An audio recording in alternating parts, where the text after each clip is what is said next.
part, right, of the prosecutors. But then there is the political part of this equation. Crime's on the rise across the country. That's indisputable.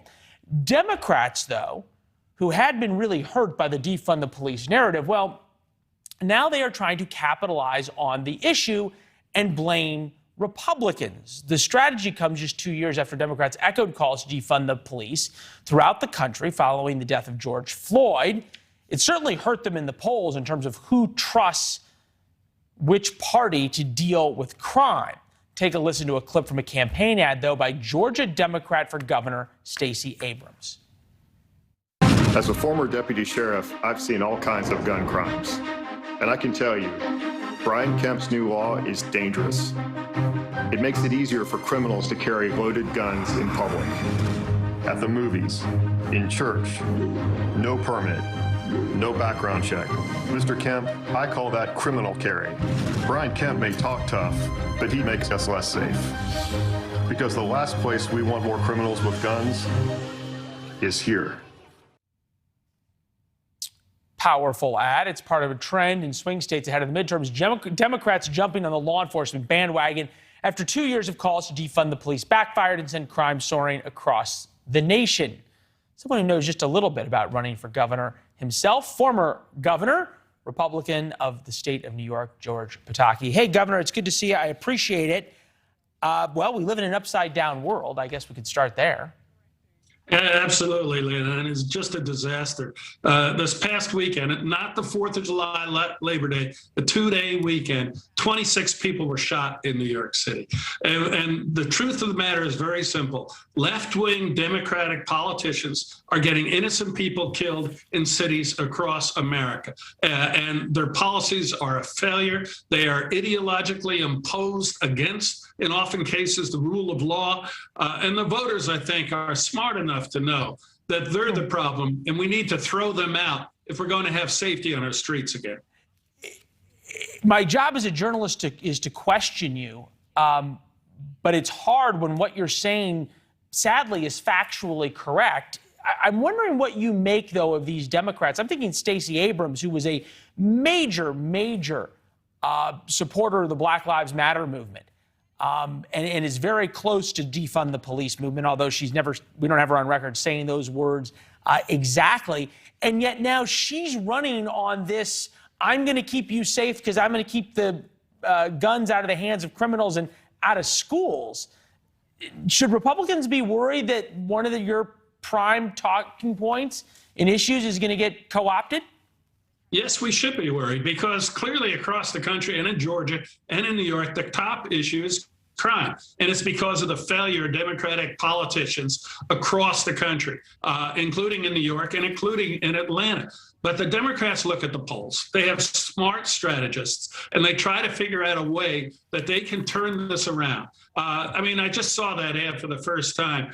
I don't think there's any state in America where criminals can just go out and get guns legally. I think it's completely misleading, but it's intelligent politics. And what we have to do is counter it by telling the truth. These are the people who want to defund the police. These are the people who nominate prosecutors who don't enforce the law. These are the state legislators that pass things like no bail that have had such catastrophe on the streets of New York. These are the people who appoint left-wing judges who don't hold criminals accountable.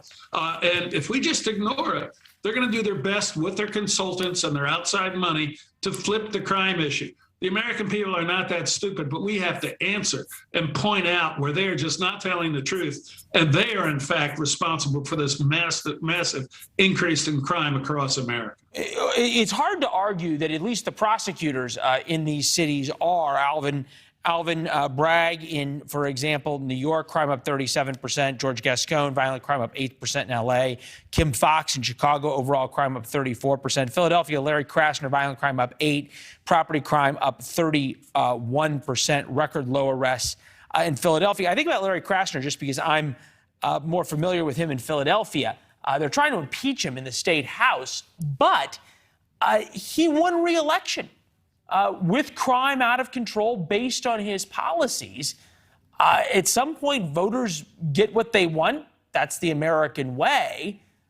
How do you argue with voters and say you don't deserve what you asked for?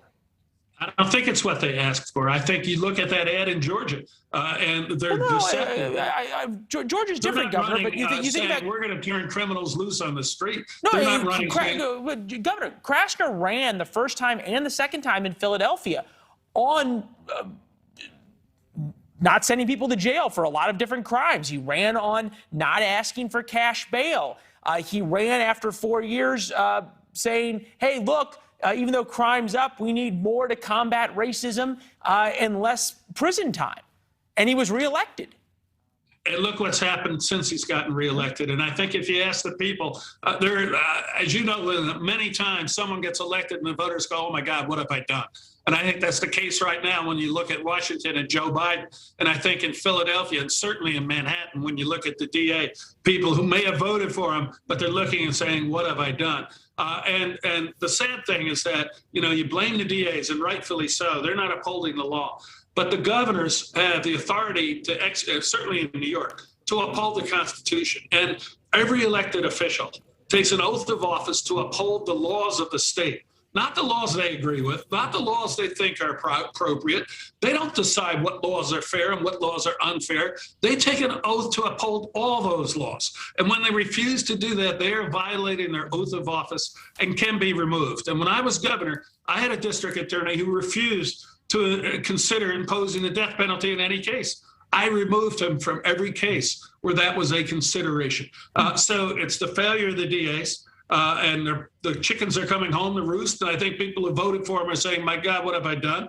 But it's also the failure of the Democratic leadership in states like New York and Albany, the capital, where the governors have the authorities to make them uphold the law, and they don't do it. Well, yeah, and so far there's not an incentive. It was the media who ended up having Alvin Bragg drop the charges in the Bodega case. Hey, it's great to see you, Governor. We appreciate it. Thanks for the time and staying up late. Thank you, Leland. Nice being on with you. Yeah, good.